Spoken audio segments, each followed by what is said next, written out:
وہ ہستی ہے جس نے آپ کو پیدا کیا ہے. خدا وہ ہستی ہے جس کے وعدے سچے ہیں. اس نے کہا کہ میں دنیا کے آخر تک ہمیشہ میں تمہارے ساتھ ہوں, میں تم سے کبھی دستبردار نہیں ہوں گا. حالات کتنے بھی کٹن ہوں, کتنے بھی مشکل ہوں, مالی حالات کتنے بھی کمزور ہوں, لیکن صادق کے بچے کبھی بھوکے نہیں رہیں گے. آمین کون صادق ہے؟ صادق سبزی والا نہ ہوئے,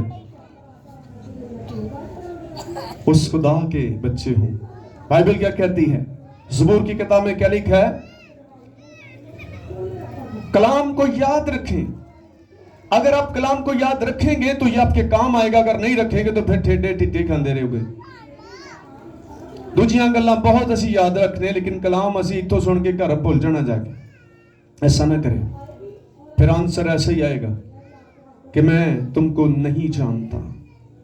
کتنے لوگ چاہتے ہیں کہ ایسا آنسر نہ. یہ آنسر کیسے لوگوں کو ملا جو سست, لاپرواہ, غیر ذمہ دار لوگ تھے, ان کو خدا یہ آنسر دیتا ہے کہ میں تم کو نہیں جانتا.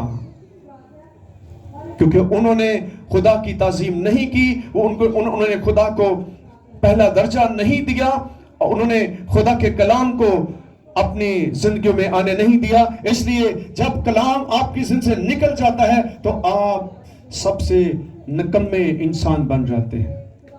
کیونکہ خدا کے کلام کے ساتھ ہی آپ کی شان ہوتی ہے, خدا کے کلام کے ساتھ ہی آپ کی پراسپیرٹی ہوتی ہے, خدا کے کلام کے ساتھ ہی آپ کی سرفرازی ہوتی ہے. جیسے یہ وہ چلا جاتا ہے تو آپ سب کچھ لوز کر دیتے ہیں.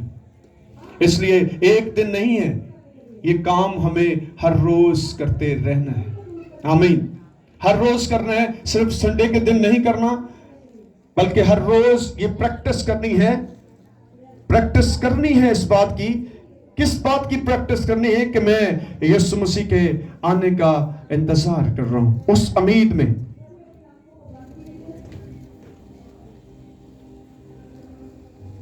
جب دلہا آیا تو شور پڑنا شروع ہو گیا,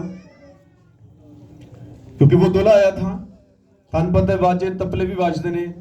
ایسے ہی ہے نا, دلہا آتا ہے تو خوشی ہوتی ہے نا. تو پھر 10 گلیاں دور بھی لوگ ہون تو انہوں آواز آندی, او لے جان آ گئی جے.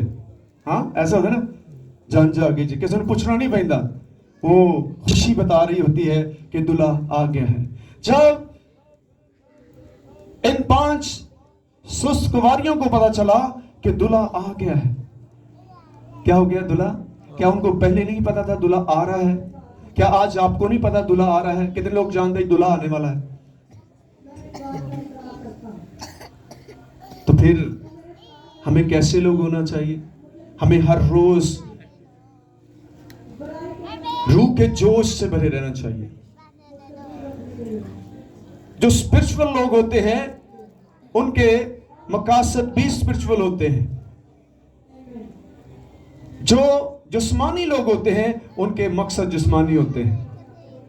وہ دنیا کے ساتھ چلنا چاہتے ہیں, وہ دنیا کی طرح کے کام کرنا چاہتے ہیں, وہ دنیا کی طرح بہت ساری دولت اکٹھا کرنا چاہتے ہیں. وہ کسی بھی طریقے سے ہے وہ اکٹھی کرنا چاہتے ہیں, لیکن دولت مندوں کو وہ خدا نے کہا تو وہ خدا کی بادشاہی میں داخل نہیں ہوں گے.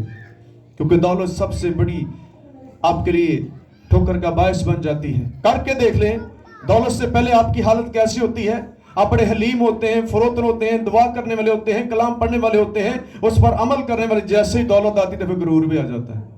پھر تو کون تے میں کون, پھر اپنے بھی بگانے بن جاتے ہیں, محلے والے بھی بگانے بن جاتے ہیں. سلام کرنا میں کیا جاتا ہے. ایسی دولت کو کیا کرنا ہے؟ ایسی دولت ہو ہی نہ تھا, ملتے تھے دیکھنے نے ایک دوسرے دکھ سکھ سے بھی شامل ہوتے ہیں. کیونکہ وہ دولت آ گئی ہے اور وہ دولت آپ چھپانے کی کوشش کرتے ہیں. تو اس لیے ہمیں دولت کے پیچھے تو بھاگنا ہی نہیں ہے. یسوع سے بڑی کوئی دولت نہیں ہے. آمین. اس دولت کو حاصل کریں. یہ دولت اس کے پاؤں کی خاک ہے جس کے پیچھے آپ اپنا وقت ضائع کر رہے ہیں.